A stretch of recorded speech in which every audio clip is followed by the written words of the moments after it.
Hello everyone, welcome to Anime No Me, and thank you for joining us for another One Piece video. Recently in One Piece, we had the news that Sabo may have lost his life during a confrontation with Admiral Fujitora and Ryukugyu. You see, Sabo decided to stay behind to try and give his fellow revolutionaries time while they fled the scene with Kuma. During this confrontation between the second in command of the revolutionaries and these two admirals, there had to be some serious things going down. And it's said that Sabo may have taken the life of the King of Alabasta, and Princess Vivi is said to be missing. But the news that shocked the world the most was that Sabo lost his life during the confrontation against these admirals. But it seems that this news may be false, that Sabo may be alive, but has just been arrested by the world government and may be getting tortured to get information out of him about the revolutionaries. This could bring about the event that Dragon and the revolutionary army would go to Marijois to rescue Sabo. But this time, the revolutionaries would be fighting with all of their might, and could end up being a confrontation similar to that of Marineford. So in today's video, we're going to talk about the big battle that may be coming, the confrontation between the world government and the revolutionaries, the fight that many have been waiting for a very long time, and with the leader of the revolutionaries, Monkey D. Dragon, being in the front line of this fight in order to save Sabo. But before we dive into the video, if you're new to the channel, or even if you've been around for a bunch of videos, we'd be absolutely honored if you'd leave us a like, or even subscribe and maybe leave us a comment letting us know what you thought of the video. It really helps us out and motivates us to make more content. And if you'd like to help us out in a bigger way, consider sharing your favorite video with a friend. But without further ado, let's get into the video. So my friends, Sabo is a very important character in the story of One Piece. After all, he's a childhood friend of Luffy and Ace, and they consider themselves brothers because in the past, Ace, Luffy, and Sabo bonded and did the bonding of cups, and have since been known as brothers. But nowadays, he's an even more important character because of the revolutionaries, as he is Monkey D. Dragon's right-hand man, making him the second most important revolutionary in the history of One Piece. We've also learned that Dragon was the one responsible for saving Sabo's life, and raising him as if he was a second son, giving him training and teaching him extremely powerful techniques to use in battle. And Sabo's main combat technique even has a reference attached to Dragon's name called the Dragon Claw. Now we don't know if this is a play on Dragon's fighting style, but as we can see from Sabo's Dragon Claw technique, they are extremely powerful and allowed him to be recognized as the second most powerful revolutionary. During the Dressrosa arc, Sabo was able to win and manage to eat the animenomi, the flame fruit that once belonged to his brother Ace, and allowed him to obtain the flame power. Then, Sabo was able to combine this firepower and his Dragon Claw fighting style to create all the more powerful techniques capable of causing great injuries to his enemies. Throughout the story of One Piece, we've had scenes where Dragon is shown to be very considerate of Sabo and supports him in all of his choices, and even takes more pride in him after every mission he was able to complete. And for what it seems, Dragon really does seem to consider him a son, which could mean that if something were to happen to him, no matter if it costs him his life, Dragon may go to save Sabo at all costs, something that may be getting ready to happen in One Piece. During the Revelry arc, Sabo and some other high-ranking revolutionaries were able to invade the Holy Land of Marijois, where the Heavenly Dragons, Gorosei, and the Castle of the World Government are located. The main purpose of this mission was to save Bartholomew Kuma, who was an ex-revolutionary who had allowed Vegapunk to modify his body, turning him into a complete machine. And seeing the cruelty that the Celestial Dragons had been doing to Kuma, the revolutionaries decided to save him. But during this rescue, Sabo and the revolutionaries end up being cornered by two admirals, being Fujitora and Ryukugyu, which made it impossible for them to escape. So Sabo told his companions to leave that place with Kuma while he delays the two admirals. And so it happened that the revolutionaries managed to escape while Sabo stayed behind, trying to buy enough time for his companions to escape. And Sabo alone seemed to take on Fujitora and Ryukugyu, which allegedly caused him to lose his life. But there's also the possibility that Sabo's alive because there's been a little bit of contradiction in the manga. And it could be that he's being held by the world government and they're torturing him to get more information about actions related to the revolutionaries and even who's involved from him. But because of this event, Sabo became world-renowned as the Emperor of Flames. In fact, becoming more famous than Dragon himself, which means that many revolutionaries and other people are going to be fighting for this revolution. And with all the new revolutionaries that would be coming to Dragon's side, he may be able to create a large fleet to attack the world government. Now, in the world of One Piece, it's quite likely that there are several revolutionary bases spread around the world, each being commanded by a person who follows Dragon's direct orders. So we really haven't seen the full potential or even might of the revolutionary army, which means that Dragon could end up summoning all revolutionaries to a single location to attack the world government directly, an attack in which would be disadvantageous to the world government, because in these last chapters and the events we've seen, the world government is starting to get put back on its heels. One of the admirals, of course Ryukugyu, is still in Wano, Wano, along with some sailors, and Akainu himself said that the Marines at the moment were very short on sailors, which means that a conflict at that moment could be a very big disadvantage for the Marines. Currently, only Akainu and Kizaru are available to fight against any danger that may arise. As we said, Ryukugyu is still near Wano, and Fujitora's location is unknown. He could be possibly on a mission, or even recovering from the confrontation against Sabo and the revolutionaries. But with the revolutionaries arriving in Marijois, all Marines would be summoned to the location to try and protect the world government. But there's also been a new and potentially greater problem for the Marines. Currently, Buggy, Crocodile, and Mihawk have teamed up to hunt down Marines, and have even gone as far as putting bounties on the head of every important sailor, so that the pirates and even bounty hunters would start hunting them down.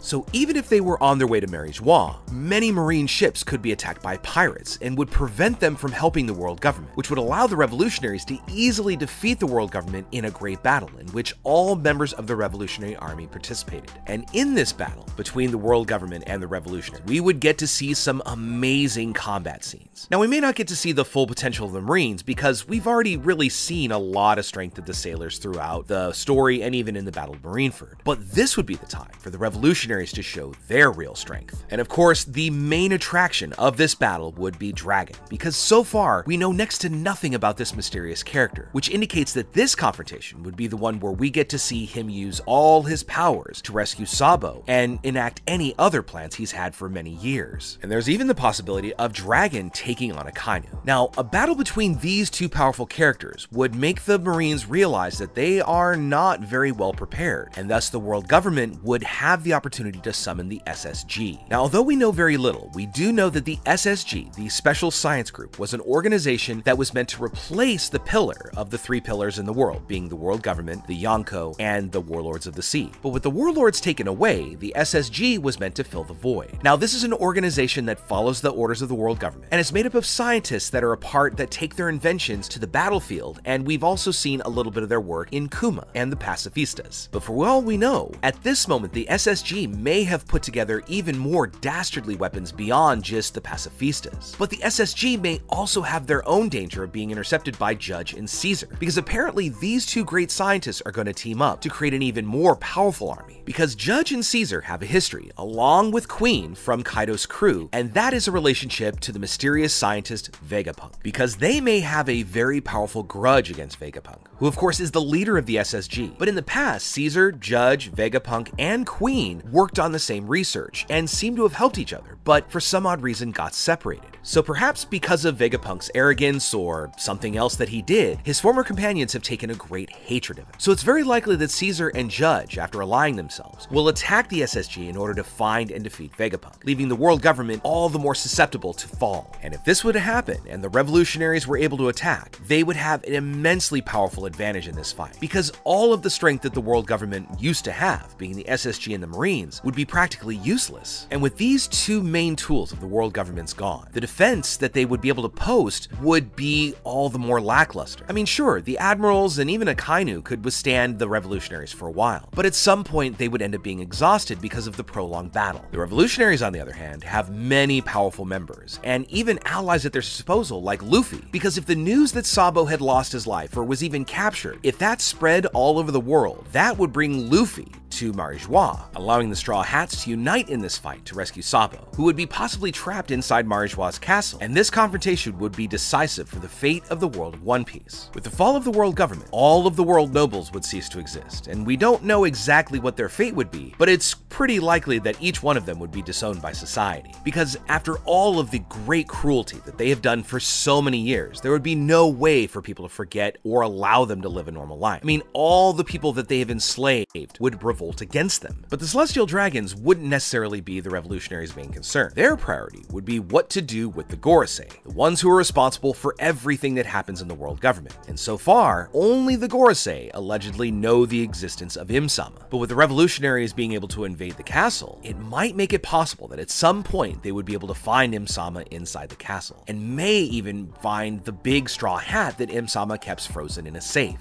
Now, because he's spent his entire life researching the world government, it's quite quite likely the dragon may know of Im-sama's existence, or at least rumors of his existence. So it may be part of Dragon's ultimate goal to confront this mysterious person. And beyond that, it may be Dragon's full intention to reveal the identity of this person to the world. Because even though Im-sama is not a public figure, they are still the most dangerous person within the world government. Because after all, Im-sama is responsible for all the terrible events that the Gorosei have done. So it would only be after the fall of Im-sama where the revolutionaries could earn the victory from this conflict. Because after all, he is the head of the world government. And after overthrowing the world government and saving Sabo, the order of the world would have to change. The Marines and the SSG would no longer have anyone to command them. And the many members of these two organizations could also lose their lives because of other pirate and scientist organizations that'll be looking for Marines and SSG to take out. But an even more important point to make is that even with the fall of the world government, the Marines, and the SSG, the world would still be in grave danger. After all, the One Piece treasure could at that point still remain hidden, and it may be this treasure that would be responsible for giving the power to be able to control the whole world, and some of the most powerful pirates in the world would be in search of it. So it could end up working out where the search for the One Piece would be the final and last step to end the conflict. And the one who manages to conquer the treasure would be responsible for dictating the order of the world, something that not even the revolutionaries would be able to prevent. But with all that said, my friends, I'd love to know what you think about it. Do you think that Dragon knows of the existence of Im-sama? And also, do you think that this cross-guild kind of situation going on in the world is going to really weaken the Marines in a much bigger way? And finally, where do you stand on the whole is Sabo alive or Sabo dead kind of thing? I did see in the manga that yes, it says that Sabo and the revolutionaries escaped, but there's also been some miscommunication, and we all know how much Oda-sensei loves a good fake out. And finally, what are your thoughts or your expectations of Vegapunk? I mean, this is somebody who's been around for a while and seems to be the most brilliant person in the world. How do you think this mysterious entity known as Vegapunk is going to fit into our whole story? Let us know what you think in the comments below. With all that said, my friends, I want to thank you all so much for watching the video up to the very end. Be sure you comment on any themes or ideas that you'd like to see in future videos. And also, since you made it this far, give us a like or hit that red subscribe button before you head out to take on the rest of your day. Really hope to see you all in our next video, and let's keep sailing this giant sea together. Take care.